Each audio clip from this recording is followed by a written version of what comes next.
날마다 솟는 샘물과 함께하는 오늘의 큐티 시간입니다. 8월 5일 목요일 오늘의 말씀은 로마서 1장 26절로 32절까지 말씀입니다.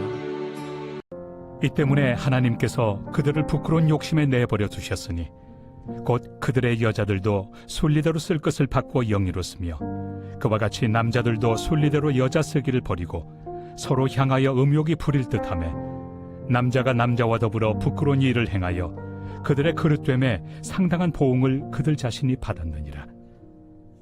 또한 그들이 마음에 하나님 두기를 싫어하며 하나님께서 그들을 그 상실한 마음대로 내버려 두사 합당하지 못한 일을 하게 하셨으니 곧 모든 불의, 초악, 탐욕, 악의가 가득한 자요 시기, 살인, 분쟁, 사기, 악독이 가득한 자요 수군수군하는 자요 비방하는 자요 하나님께서 미워하시는 자요 능욕하는 자요 교만한 자요 자랑하는 자요 악을 도모하는 자요 부모를 거역하는 자요 우매한 자요 배약하는 자요 무정한 자요 무자비한 자라.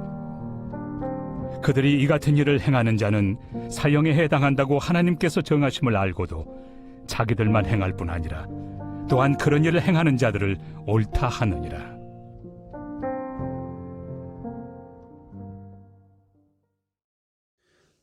바울은 로마서 전반부에서 복음을 설명하고 있습니다. 복음을 왜 설명합니까? 교회의 기초가 복음이기 때문입니다. 아울러 바울 자신이 복음을 위해 택하심을 받은 사도였기 때문입니다. 로마 교회는 바울이 세운 교회는 아니었지만 주님의 몸인 교회였고 바울은 주님의 몸인 교회를 세우라고 부름받은 사도입니다. 교회를 굳건하게 세울 수 있는 것은 복음밖에 없죠. 그래서 바울이 로마 교회를 향해 복음을 말하고 있는 것입니다. 복음은 모든 믿는 자들로 하여금 구원을 누리면서 살아가게 하는 하나님의 능력입니다. 교회는 하나님의 능력 가운데 있어야 하는 능력 공동체이죠. 하나님의 능력을 맛보는 유일한 방법이 무엇입니까? 복음에 사로잡혀 있는 것밖에는 없는 것입니다. 복음을 바르게 그리고 제대로 이해하려면 죄의 심각성에 대해 먼저 분명히 알아야 합니다. 그리고 죄에 대한 하나님의 진노를 명확히 알아야죠. 그래야만 죄로 인해 진멸당할 수밖에 없는 죄인을 그리스도의 십자가와 보혈의 공로로 구원해 주시고 놀라운 자유와 평강을 누리게 하시며 하나님 나라 일꾼으로 살도록 하는 이 복음을 알고 믿고 의존할 수 있게 되는 것입니다.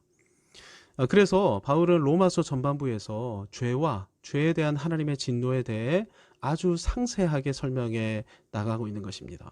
그렇다면 죄가 무엇입니까? 1장 19절에서 바울은 하나님을 알만한 것, 20절에서 창세, 23절에서 썩어지지 아니하는 하나님의 영광, 25절에서 진리, 이런 단어를 언급하고 있는데 이것을 알면서도 정반대의 길로 나아가는 것, 그것이 바로 죄입니다.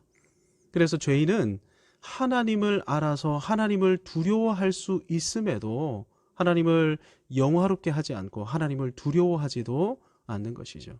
죄인은 창조적 질서, 창조적 원리에 대항할 뿐 아니라 그 질서를 무너뜨리는 일에 적극 가담하면서 나아가 영원하신 하나님을 섬기는 대신 썩어 없어질 유한한 존재들, 피조물들을 하나님을 대신하여 섬기는 것입니다.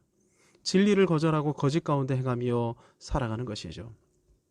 그런데 문제는 인류가 이러한 죄를 죄로 인식하지 못했느냐? 그렇지 않은 것이죠. 뻔히 죄인 줄 알면서도 의도적으로, 적극적으로, 간절히 원해서 이 죄의 길을 인류가 계속해서 걸어온 것입니다. 이런 사람들에 관한 하나님의 대응이 26절 말씀입니다. 이 때문에 하나님께서 그들을 부끄러운 욕심에 내버려 두셨으니. 죄가 죄인 줄 알면서도 의도적으로 죄 가운데 살아온 인류, 이 죄인들을 하나님께서 부끄러운 욕심 가운데 살도록 내버려 두셨다는 것입니다. 여기서 내버려 두셨다가 헬라어로 파라디도미인데 파라디도미는 영어로 handover, 넘겨주다 혹은 손을 떼다를 의미합니다.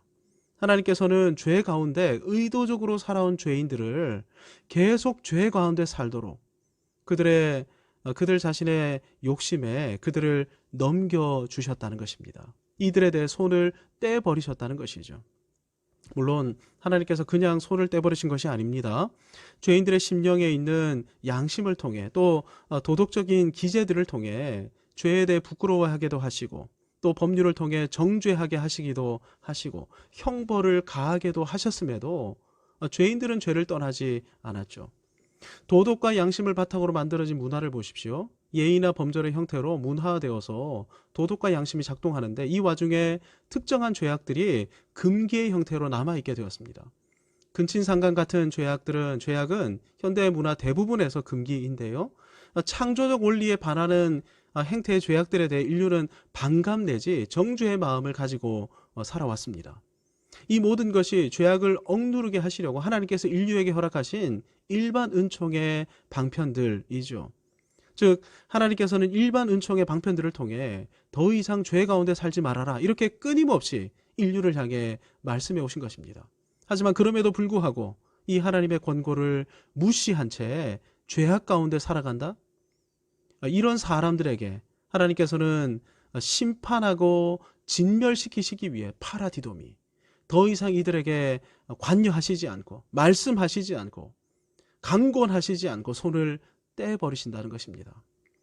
더 큰 심판을 위해 하나님께서 파라디도미, 손을 떼신 결과 나타나는 심각한 증상이 오늘 본문에 잘 기록되어 있습니다.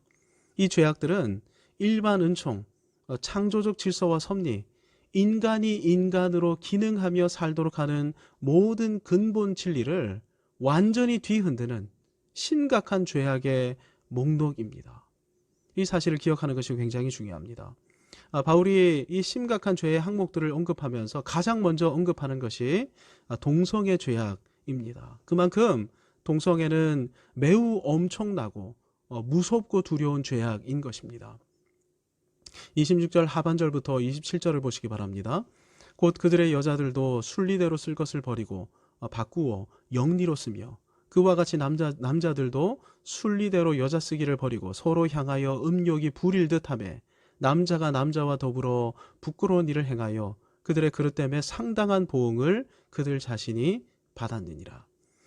다양한 문헌과 자료들을 보면 그리스 로마 시대 동성애의 죄악은 상당히 대중적으로 보편화되어 있었습니다. 남성 스승과 제자들 사이에서 존경의 표시로 동성애를 하는 경우가 허다했을 정도였는데요. 바울 당시 그리스 로마 문화에서는 남성 동성애뿐만 아니라 여성 동성애도 매우 보편화되어 있었습니다. 그런데 이것이 어떤 죄악입니까? 순리를 거스르는 죄악이죠. 즉 이 말은 당대 사람들도 순리가 무엇인지 알고 있었다는 것입니다. 자신의 죄악이 창조적 질서에 반하는 죄악임을 알면서도 음욕에 이끌려 더 큰 쾌락을 위해 의도적으로 동성애의 죄악 가운데 빠져들어 살았다는 것이죠. 창조적 질서는 오직 한 명의 남성, 한 명의 여성만이 서로에게 헌신하면서 평생 사랑하는 것입니다. 이것이 성경적 부부 관계이지요.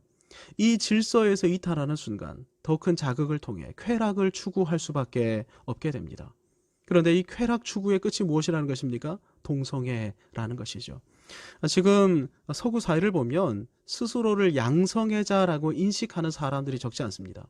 쾌락을 추구하면서 금기를 깨뜨리다 보니 남자든 여자든 모든 사람을 쾌락의 도구로 활용하면서 살아가는 것이죠. 하나님께서는 이러한 죄악에 대해 보응하십니다. 절대 진리를 무너뜨린 인류가 겪게 되는 최악의 보응이 무엇일까요? 정신적 허무와 공허감입니다. 쉬는 죽었다 이렇게 전심으로 외쳤던 니체가 미쳐버렸죠. 실존주의 소설의 대부였던 해밍웨이는 무려 3번이나 이혼하고 4번째 결혼하면서도 결국 엽총을 입에 물고 자살해버렸습니다. 절대 진리를 벗어난 인류는 견딜 수 없는 극도의 허무와 공허감 가운데 빠져 살면서 죽음과도 같은 삶을 살아가게 된다는 것입니다. 이렇게 절대 진리를 거부하면서 살아가는 사람들이 겪게 되는 또 다른 보응이 있습니다. 에이즈라는 질환이죠. 후천성 면역 결핍증. 동성애를 통해 면역이 파괴되는 심각한 질병에 사로잡히게 되는 것입니다. 심각한 죄악의 목록에는 동성애만 있는 것이 아닙니다. 불의, 추악, 탐욕, 악의에 가득함, 시기, 살인, 분쟁, 사기, 악독에 가득함, 뒷담화, 비방, 능욕, 교만, 자랑, 악을 도모함, 부모 거역, 우매, 배약, 무정함, 무자비까지도 포함이 됩니다. 이런 자들에게, 이런 죄악 가운데 살아가는 자들에게 사형과 진멸, 영원한 지옥 심판이 예비되어 있습니다. 그런데 이것이 누구의 죄악입니까? 동성애 가운데 살고 있는 특정한 사람들만의 죄악입니까? 그렇지 않죠. 여러분, 이것이 사실은 우리 모두의 모습 아닙니까? 창조적 질서에 도전하고 피조물을 하나님보다 더 사랑하고 진리가 아닌 거짓에 기대어 살아가고 이런 삶 가운데 탐욕과 분쟁과 악독, 비방, 교만, 무정, 무자비 가운데 살고 있는 것, 바로 우리의 현주소가 아닙니까? 우리는 이 로마서에 기록된 하나님의 지적 앞에서 겸손하게, 그렇습니다, 제가 바로 진멸당해야 하는 죄인입니다, 이렇게 인정할 줄 알아야 합니다. 이 사실을 인정하며 아는 사람만이 우리 주 예수 그리스도의 십자가와 보혈을 의존하며 구원과 자유를 누리고 복음의 일꾼, 하나님 나라의 사역자로 살아갈 수 있게 되기 때문입니다. 주신 말씀을 붙들고 오늘도 겸손히 십자가 앞으로 나가십시다. 우리의 죄악을 인정하며 회개하며 엎드리십시다. 우리 주변에 심각한 죄악 가운데 살고 있는 사람들이 정말로 많이 있습니다. 그런데 이들에게 정말로 필요한 것이 무엇입니까? 죄악을 죄악으로 아는 것, 그리고 우리 주 예수 그리스도의 십자가와 보혈의 은혜입니다.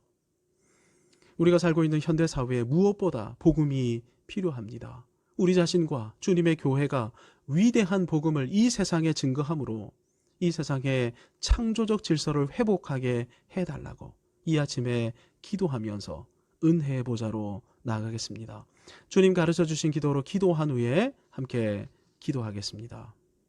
하늘에 계신 우리 아버지, 아버지의 이름을 거룩하게 하시며 아버지의 나라가 오게 하시며 아버지의 뜻이 하늘에서와 같이 땅에서도 이루어지게 하소서.